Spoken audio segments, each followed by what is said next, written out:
들을 수 없는 우리 대한교회 오후 찬양인데 찬양을 들어서 감사를 드립니다. 저는 소개한 대로 암사동 한빛교회를 섬기고 있는 이재로 목사입니다. 오늘 이 시간 대한교회 우리 성도님들 만나 뵙게 돼서 반갑습니다.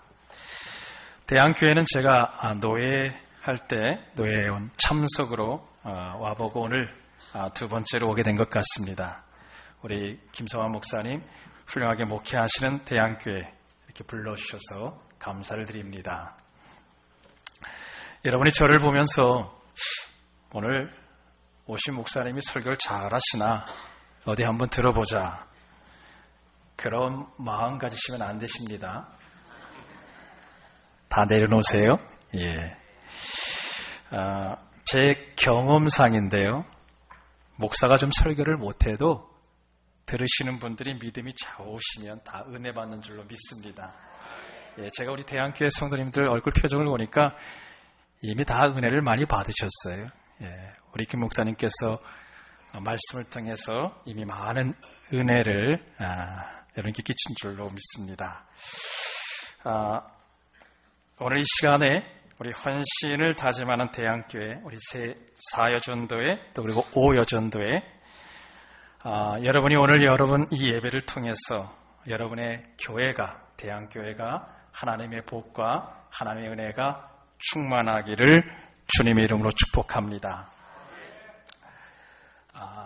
여러분 사람이 살아가는 데 있어서 기본적으로 필요한 것이 한 세 가지가 있습니다. 무엇이죠? 의식주죠. 입는 옷, 그 다음에 먹는 음식, 그리고 거처할 집이지요. 제가 하나 더 물어볼까요? 우리 남자들에게 있어 점점 나이가 들면서 필요한 것 세 가지 뭘까요?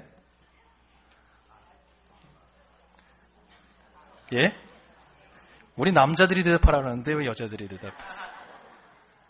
우리 남자들에게 이 나이가 들면서 더 절실하게 필요한 것. 첫째도 아내, 둘째도 아내, 셋째도 아내입니다.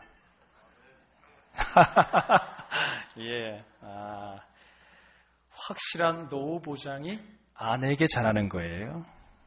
저도 요즘 그래서 저희 아내한테 잘하려고 노력하는 중입니다.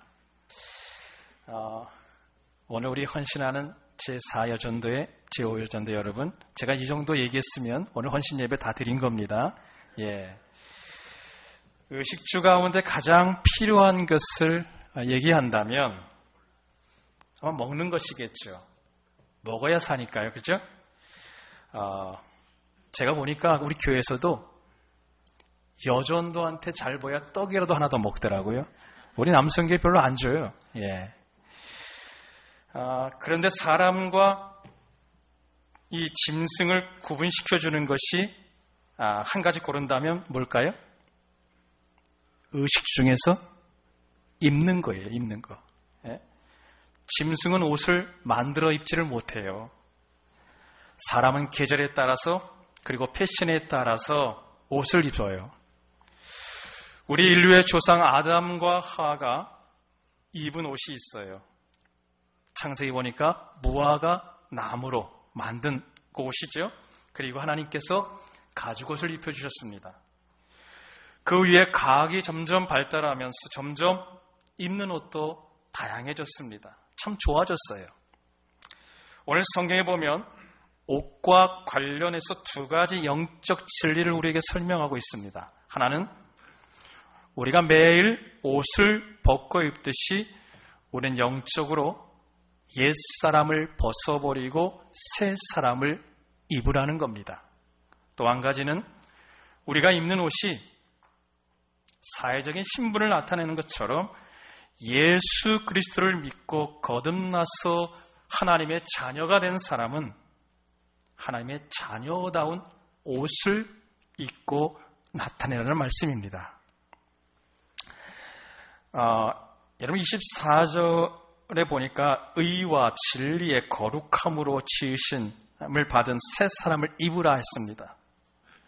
여러분 우리는 아무렇게나 옷을 입지 않습니다. 격에 맞는 옷을 입습니다. 어디를 가느냐, 누구를 만나느냐, 무엇을 하느냐에 따라서 여러분 우리가 입는 옷이 달라집니다. 집에 돌아와서는 편안한 그런 복장, 간편한 옷을 우리가 입습니다. 마찬가지로 우리 성도들은 구습을 따르는 옛사람을 벗어버리라. 여기에 옛사람이라고 하는 말은 익숙한 죄의 그 본성에 따라 사는 것을 말합니다. 늘 습관적으로 예수 믿기 전에 생활 방식, 이것이 바로 옛사람이죠. 벗어버리라는 말은 없애버리라, 완전히 벗어버리라. 옷을 벗어놓았다가 새로 입을 수는 있지만 옛사람을 벗어버리라는 말은 다시는 입지 말라는 말씀입니다. 사람이 어떤 옷을 입느냐에 따라서 그 사람의 신분을 드러냅니다. 여러분 경찰복을 입으면 그 사람은 경찰이지요. 군복을 입으면 군인입니다. 하얀 가운을 입으면 의사나 간호사입니다. 목사도 가운을 입습니다. 우리 모두는 예수님을 나의 구주로 믿습니다. 하나님의 자녀가 되었습니다. 그러면 하나님의 자녀에 맞는, 신분에 맞는 옷을 나타내야 합니다. 사도행전 12장 말씀을 보니까 예루살렘 교회가 부흥을 했습니다. 예루살렘 교회 성도들이 변화된 모습을 보고 온 백성들이 칭송을 했습니다. 그리고 구원받은 사람들의 그 수가 날마다 더해졌더라 했습니다. 그 이유가 무엇이겠습니까? 예수 믿는 사람들이 모이는데 그들이 모여서 내 것, 네 것 가리지 않습니다. 가난한 사람들이 있으면 자기 것을 내놓고 구제를 합니다. 모일 때마다 저들은 기뻐하며 찬송을 합니다. 이런 교회 공동체 본 일이 없습니다. 그래서 세상 사람들이 보면서 와, 정말 뭔가 다르구나. 저들은 우리랑 다른 사람들이구나.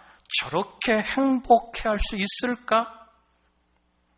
그래서 칭송하고 날마다 그 모임에 참여하는 수가 많아지게 된 것입니다. 여러분, 우리가 세상에 믿지 않은 사람들을 교회로 초청합니다. 그런데 그들이 교회에 와서 먼저 믿는 사람들의 모습이 과연 다르구나? 변화된 그 모습을 볼 때 그들도 변화되고 교회 안에 신앙의 뿌리를 내리게 되는 겁니다. 그런데 그것이 아니라 교회 보니까 다를 바 없네. 그러네. 세상 사람들과 똑같네. 그러면 더 이상 교회 나오지 않겠지요. 그래서 그리스도인은 구습을 따르는 옛사람을 벗어버리고 항상 새 사람을 입어야 한다. 그러니까 성도들의 삶 속에는 자 보세요. 내가 여전히 예수를 믿는다고 말하지만 옛 모습이 있고요. 그리고 새 사람이 함께 살고 있어요. 아담의 원죄를 지니고 있습니다. 이 세상의 모든 사람들은 아담의 후손입니다. 옛사람의 모습은 평생 죄를 범하며 살게 됩니다. 그러나 예수 믿는 사람들은요, 예수님이 십자가에 달려 죽으심으로 죄인된 우리를 의롭다라고 인정해 주셨습니다. 구원받은 우리에게 새 사람을 입혀주셨습니다. 그런데 우리에게 심각한 갈등이 있습니다. 우리 안에 여전히 옛사람이 있고요. 그리고 새 사람이 있습니다. 이 둘 사이에서 늘 우리가 갈등을 하고 있습니다. 그러므로 우리는 날마다 옛사람을 벗어버리고 하나님이 주신 새 사람을 입어야 할 줄로 믿습니다. 새 사람이 무엇일까요? 주님을 따라 가는 삶을 말하지요. 우리가 옛사람을 따라가는 것은 노력할 필요가 없습니다. 여러분, 죄를 짓기 위해서 무슨 수업료를 낼 필요가 있겠습니까? 그냥 본능에 따라 살면 되지요. 그러면 죄 짓는 삶을 살게 되는 겁니다. 그러나 주님을 따라가는 삶, 올바르게 사는 삶은 희생이 필요하고 노력이 필요합니다. 벗어버리라는 말은 죽여버리라, 옛사람을 죽여버리라는 그런 뜻입니다. 성경에 보면 사도 바울이 그렇게 살았지요. 바울은 자기 옛사람이 십자가에 못 박혀 죽었다. 그리고 날마다 자기를 죽이는 삶을 살았습니다. 여러분 잘 아는 갈라디아서 2장 20절 말씀에 보면 내가 그리스도와 함께 십자가에 못 박혔나니 그런즉 이제는 내가 사는 것이 아니요 오직 내 안에 그리스도께서 사신 것이라. 이제 내가 사는 것은 나를 사랑하사 나를 위하여 자기 자신을 버리신 하나님의 아들을 믿는 그 믿음 안에 사는 것이라. 내가 십자가에 못 박혀 죽였다. 고린도전서 15장 31절에 보니까 형제들아 내가 그리스도 예수 우리 주 안에서 가진 바 너희에 대한 나의 자랑을 두고 단언하노니 나는 날마다 죽노라. 사도 바울이요 날마다 죽는다라고 고백합니다. 한번 따라해 보겠습니다. 나는 날마다 죽노라. 여러분 날마다 죽습니까? 바울이 왜 이 고백을 했을까요? 내가 죽지 아니하면 내 안에 예수 그리스도가 살아나지 못하기 때문이죠. 내가 죽어야 여러분 예수님이 드러날 수 있기 때문이에요. 우린 주의 일을 한다고 하면서 때로는 주님보다 내가 더 드러날 때가 얼마나 많습니까? 말은 주님의 일을 한다고 하는데 그냥 내가 다 영광을 받아요. 사도 바울은 철저하게 날마다 영적 전쟁을 벌이고 살았다는 거 아닙니까? 그러면서 사도 바울이 마지막 하나님의 부름을 받기 전에 어떤 고백을 했습니까? 디모데후서 4장 7절 8절에 보니까 나는 선한 싸움을 싸우고 나의 달려갈 길을 마치고 믿음을 지켰으니 이제 후로는 나를 위하여 의의 멸관이 예비되었으므로 주 곧 의로우신 재판장이 그날에 내게 주실 것이며 내게만 아니라 주의 나타나심을 사모하는 모든 자에게도니라. 아멘. 믿음의 선한 싸움을 싸웠다. 나의 달려갈 길을 마쳤다. 믿음을 지켰다. 사도 바울은 날마다 자신을 죽였어요. 옛사람을 죽이고 벗어버리고 새 사람을 입은 삶을 산 것입니다. 자, 그러면 보겠습니다. 오늘 본문에 벗어버릴 것과 입을 것에 대해서 여러분 보면 네 가지를 말씀하고 있습니다. 25절 말씀 볼까요?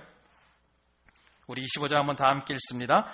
그런즉 거짓을 버리고 각각 그 이웃과 더불어 참된 것을 말하라. 이는 우리가 서로 지체됨이라. 아멘. 무슨 말이죠? 거짓을 버리고 뭘 말하라? 참된 것을 말하라. 옛사람은 거짓을 좋아합니다. 여러분 마귀는 거짓의 아버지입니다. 그러나 예수님은 진실하십니다. 참되신 분이십니다. 원래 이 시대의 문제가 무엇입니까? 거짓이 난무하지 않습니까? 진실이 부정되는 시대입니다. 이런 시대에 오늘 우리 교회와 성도들은 진실함을 보여야 합니다. 하나님 앞에서 또 사람들 앞에서 진실하게 사는 성도가 되어야 합니다. 어떤 사람은요, 거짓을 밥 먹듯 하는 사람들이 있습니다. 그러면서 자신은 그리스도인이다. 우리 교회 권사님 한 분은 암사시장에서 장사를 하시는데요. 제가 너무 구체적으로 뭘 하는지 얘기하면 혹시 밝혀질 것 같아서. 근데 옆에 있는 그 같은 비슷한 그 장사를 하시는 분들과 하는 분과 싸움을 대판 싸웠어요. 네? 엄청나게 싸웠어요. 싸워놓고 보니까 참 후회스러운 거죠. 여러분, 우리가 싸우고 다투는 거 보면, 지나고 보면 내가 왜 그랬을까 많이 후회되지 않습니까? 내가 권사인데 내가 뭐냐? 사람들이 나를 뭐라고 생각하겠까? 그 다음날 이 권사님이 일부 예배 기도 순서를 맡았는데 얼마나 마음이 아프겠어요. 토요일날 늦게 전화가 왔어요. 권사님한테서. 목사님, 저 내일 기도 못할 것 같습니다. 그러면서 자초지종을 얘기했습니다. 목사님, 부끄럽습니다. 그래서 제가 내일 못할 것 같아요. 그래서 제가 그 얘기를 듣고 권사님에게 얘기했어요. 권사님,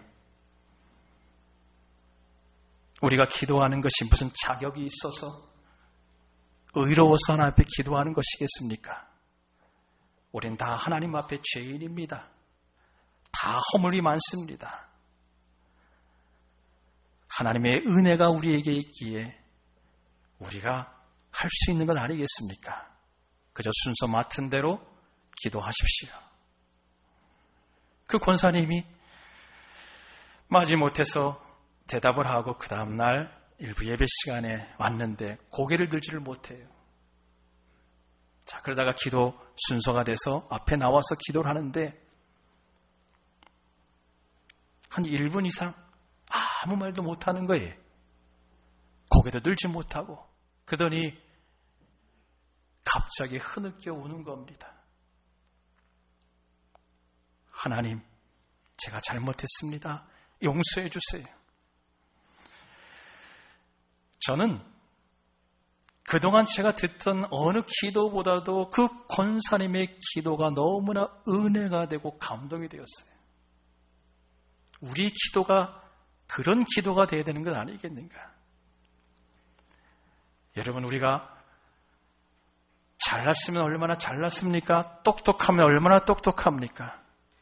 하나님의 은혜가 아니면 우리는 하나님 앞에 설 수 없는 존재 아니겠습니까?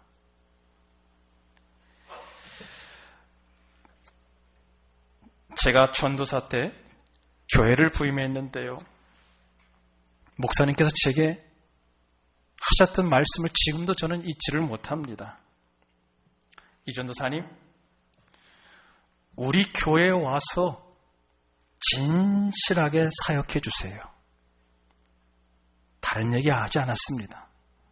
진실하게만 하라. 저는 그 말이 제 마음에 새겨졌습니다. 지금도 하나님과 성도들 앞에서 진실한 목회를 해야 되겠다. 진실한 목사가 돼야지. 그것을 다짐하고 있습니다. 여러분, 어떤 교회와 목회를 평가할 때 그 교회가 얼마나 크냐, 성도가 얼마나 많고 재정이 얼마나 많으냐, 하나님이 그거 보시겠습니까?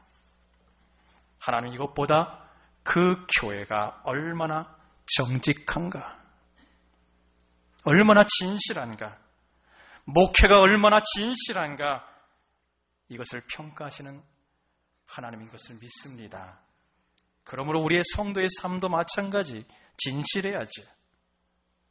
오늘 헌신하는 4여전도, 5여전도 여러분 진실할 수 있기를 바랍니다.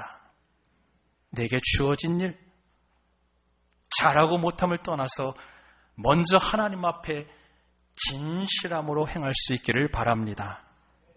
진실된 믿음, 진실된 사랑, 진실된 봉사, 진실하게 헌신하는 여전도 회원들이 다 될 수 있기를 바랍니다.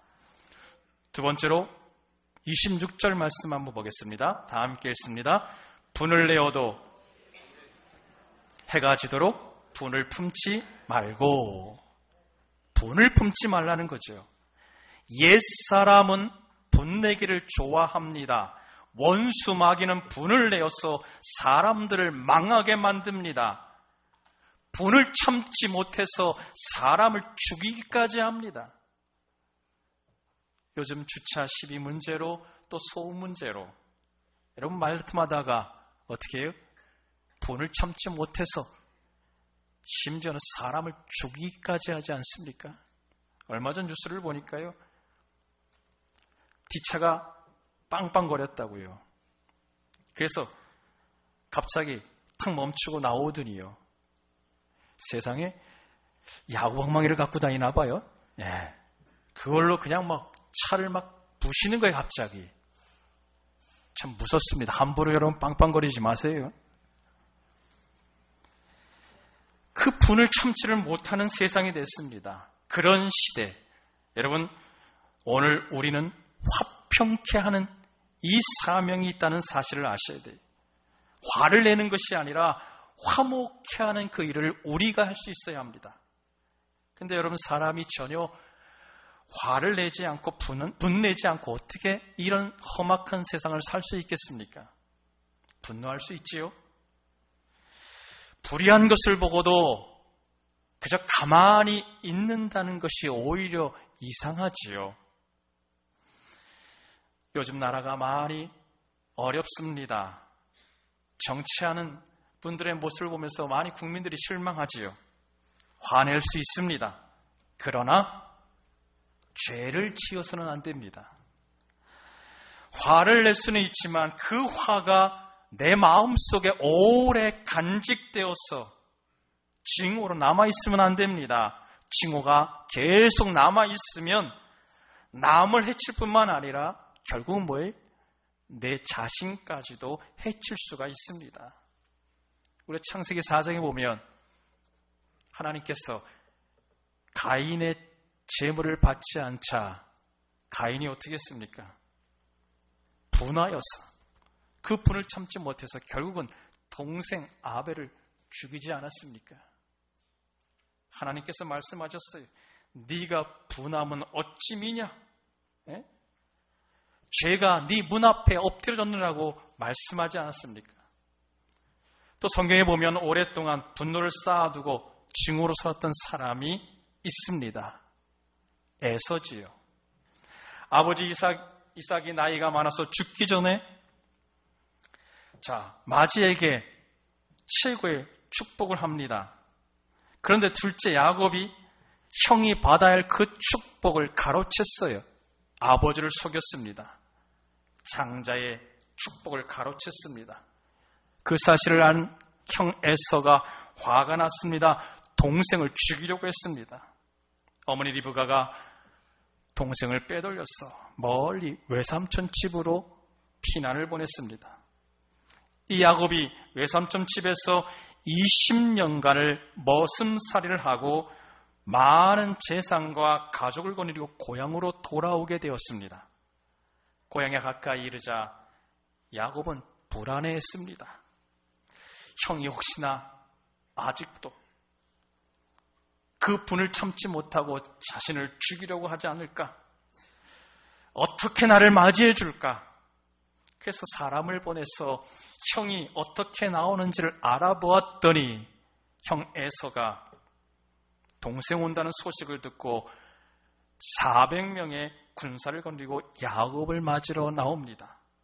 여차하면 야곱이 죽을 수 있습니다. 그러자 야곱은 두려워했습니다. 형의 그 분노를 녹이기 위해서 인간적인 수단 방법을 다 동원해봤지만 안심이 안 되었습니다. 마지막으로 홀로 야복 강가에서 밤을 새서 하나님께 기도합니다. 하나님, 형 에서의 손에서 나를 건져 주옵소서. 그리고 그 다음날 형 에서를 만났는데 어떻게 됐어요? 하나님이 간섭해 주셨습니다. 에서의 마음이 눈 녹듯이 녹아져내었습니다. 20년 만에 형제는 화해하게 되었습니다. 하나님께 기도하고 하나님을 의지했더니 화목하는 일이 일어났습니다. 내 교양, 내 힘으로는 할 수 없습니다. 하나님이 역사하시면 원수된 것도 하나님께서 화목하게 하실 것을 믿습니다.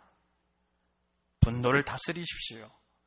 화목케 하시는 예수 그리스도 안에서 분노가 다스려지고 여러분의 관계들이 회복되어지기를 바랍니다. 우리 여전도 안에서도 마찬가지. 여러분, 서로 막힌 것이 있습니까? 풀어져야 합니다. 마음을 먼저 열어야 합니다. 그러면 내가 복을 받는 거예요. 나를 통해서 교회가, 대한교회가 하나님의 넘치는 복을 받게 될 것을 믿습니다. 그 다음에 28절 말씀 한번 보세요. 우리 한번 읽습니다. 도둑질 하는 자는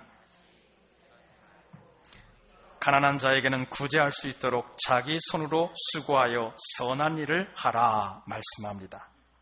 선한 일을 해야 합니다. 여기 도둑질하는 자라는 말은 직업적인 무슨 도둑을 말하는 것이 아니고 모든 일에 부당하게 착복하는 것을 말합니다. 자기의 탐심을 채우기 위해서 법을 어기고 자기의 유익을 챙기는 것, 이것이 도둑질하는 겁니다. 여러분, 옛사람은 자기중심적입니다. 탐심을 따라 살아갑니다. 그러나 새 사람은 다른 사람을 생각합니다. 배려하며 삽니다.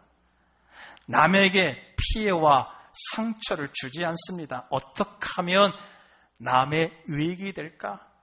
남을 도울까?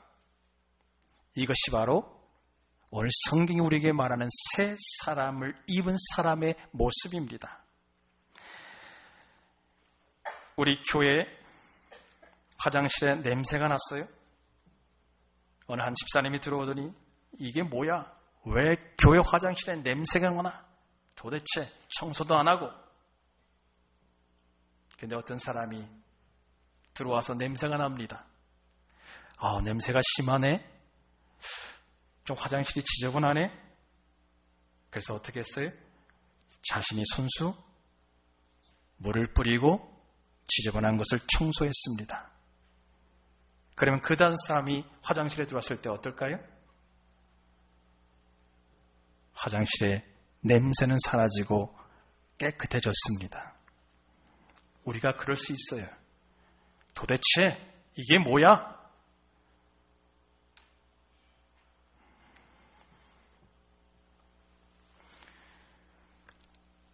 누가복음 19장에 보면 여리고에 사는 삭개오 이야기가 나오지요.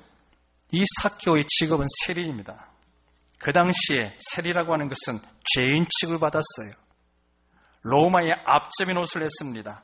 세금을 과하게 걷어서 동족의 피를 뽑아먹는 탐욕의 대명사였습니다. 그래서 동족들은 이 세리를 악한 사람이라고, 죄인이라고 여겼어요. 그런 삭개오가 예수님을 만났습니다. 예수님이 삭개오 집을 갔습니다. 예수님의 말씀을 듣고 삭개오는 변화를 받았습니다. 그리고 예수님께 고백을 합니다. 예수님, 제가 지금까지 모은 재산의 절반을 가난한 사람을 위해 쓰겠습니다. 다른 사람들의 것을 빼앗은 것이 있으면 4배나 갚겠습니다. 삭개오는 이제까지 자신만을 알고 살았습니다. 탐욕과 남의 것을 빼앗는 삶을 살았지만 이제는 나눈 사람이 되었습니다. 선한 사람으로 변화되었습니다. 예수 그리스도의 사람은 새 사람을 입은 사람입니다. 정당하게 수고하고 내게 있는 것 감사하고 선한 일에 힘쓰는 우리 대한교회 모든 성도들 되기를 바랍니다. 자, 마지막으로 29절 말씀만 볼까요? 다 함께 읽습니다. 무릇 더러운 말은 너희 입 밖에도 내지 말고 오직 덕을 세우는 데 소용되는 대로 선한 말을 하여 듣는 자들에게 은혜를 끼치게 하라. 아멘. 새 사람은 뭐예요? 무슨 말? 선한 말을 해야 한답니다. 여러분, 더러운 말은 그럼 무엇일까요? 더러운 말, 남을 험담하는 말, 중상모략하는 말입니다.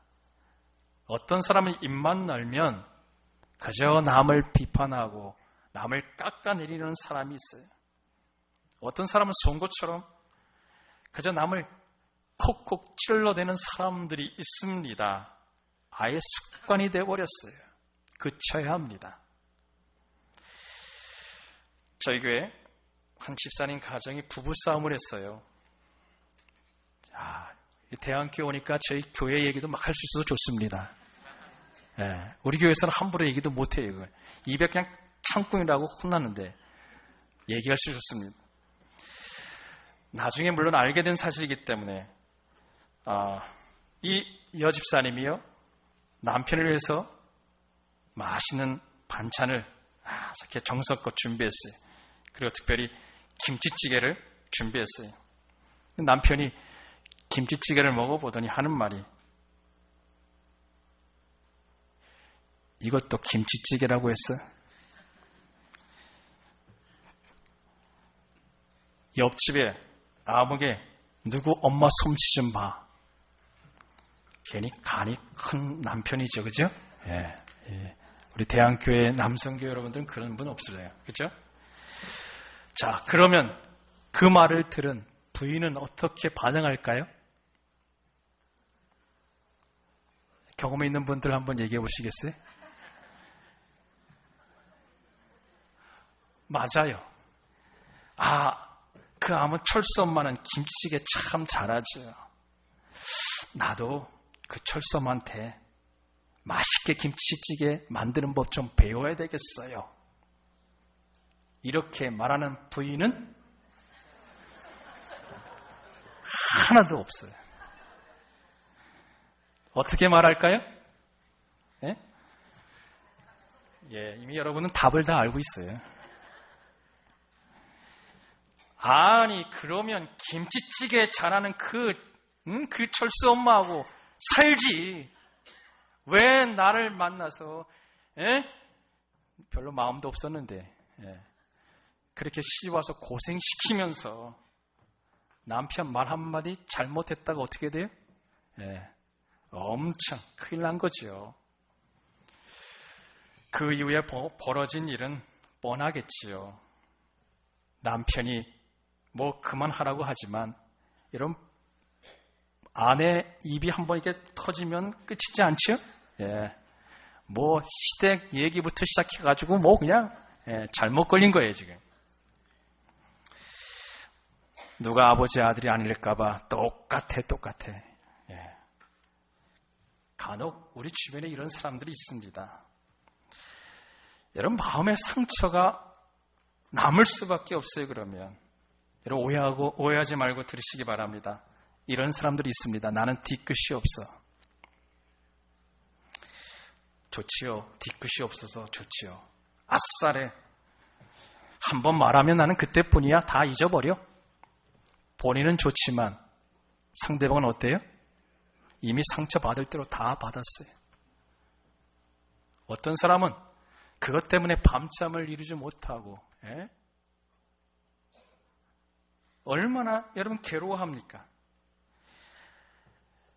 여러분, 우리가 담아서는 안 될 말 하지 말아야지요. 내가 이렇게 말하면 상대방이 어떻게 될까? 좀 생각을 해야죠. 왜 우리가 선한 말을 해야 합니까? 왜 선한 말이 중요한지 아세요? 제가 민수기 14장 28절을 보니까 이렇게 하나님 말씀합니다. 그들에게 이르기를 여호와의 말씀에 내 삶을 두고 맹세하노라. 너희 말이 내 귀에 들린 대로 내가 너에게 행하리라. 근데 이게 무슨 말인지 아세요? 우리가 더러운 말을 했으면 내 인생이 더러운 대로 인도되어진다. 선한 말을 했으면 내 인생이 선한 길로 인도되어진다.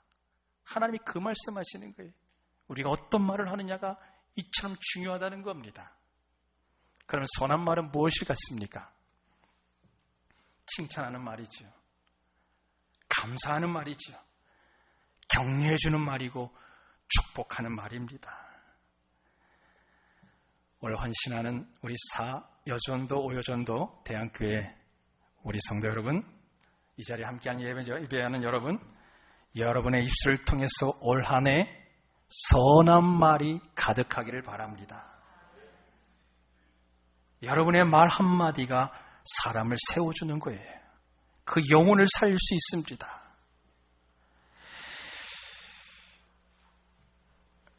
오늘 우리 대한교회 모든 성도 여러분, 더 특별히 헌신하는 우리 여전도 회원 여러분, 오늘 말씀을 기억하시고 예수 그리스도로 새 사람의 옷을 입은 우리들 정말 감사하시고 우리를 통해서 예수 그리스도의 이름이 거룩형을 받고 주의 영광이 날마다 여러분을 통해서 대한교회를 통해서 충만해지기를 주님의 이름으로 축복합니다.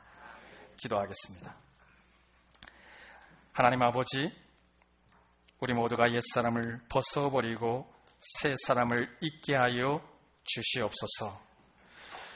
하나님의 큰 기쁨이 되는 저희 모두가 되기를 원합니다. 사랑하는 대한교회를 복되게 하여 주셔서 노예와 이 지역에 정말 주님의 영광을 가득히 드러낼 수 있는 교회 되게 하여 주시옵소서. 예수님의 이름으로 기도하옵나이다. 아멘.